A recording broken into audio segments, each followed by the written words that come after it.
Oh, hey, we're back in the Risky Business studio, and we're going to be talking taxes. That's why I'm laying like this, because every time I think about the IRS, I have to relax, because I have a tendency to get stressed out because I've been audited so many times.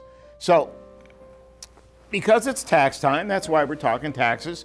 We're going to break this up into three parts. One is how to get in trouble with taxes with the IRS.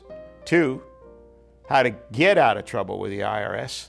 And three, how to stay out of trouble. And of course, there'll always be a little story to emphasize the lessons that we learned along the way.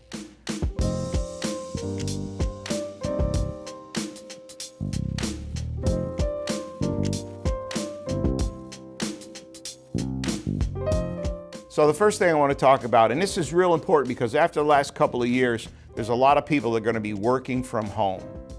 And whenever I encounter somebody that says, oh, we're going to work in a home office, I always say to them, you want to think about that, because when you're working out of your home, that is a red flag.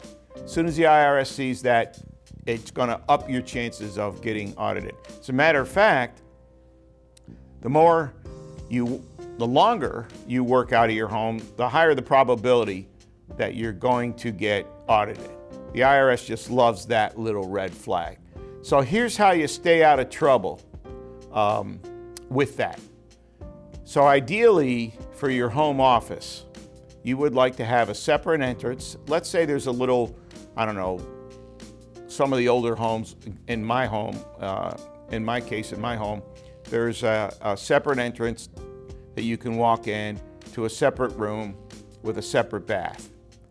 And that is an ideal way to have it, because you have all that area that you can claim. The secret is you need to go to the post office and get a separate address for that office.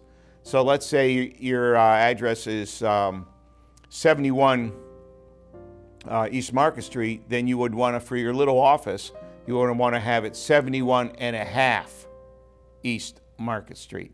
And that way you have your own mailing address.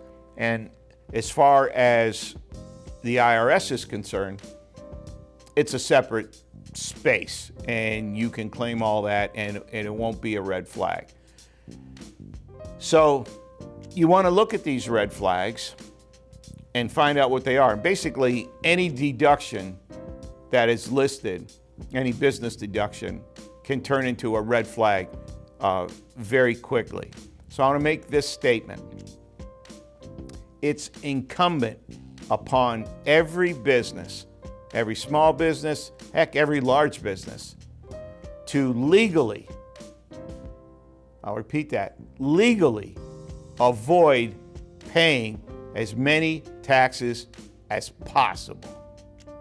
You owe it to your employees, you owe it to your stockholders, because a few years back, when the Risky Business show was on the radio, I did this little thing where every time I heard about some outrageous sum of money that the government was spending, like, I don't know, a couple of $1 million to study the mating habits of butterflies, something like that. And I started getting a little list, and I actually stopped counting. Now this was probably 5, maybe 7 years ago that I did this. So you can see it's worse now, the way the government is spending money, large blocks of money in the trillions, which means they waste billions. And this total, I stopped counting, it's somewhere around $750 billion.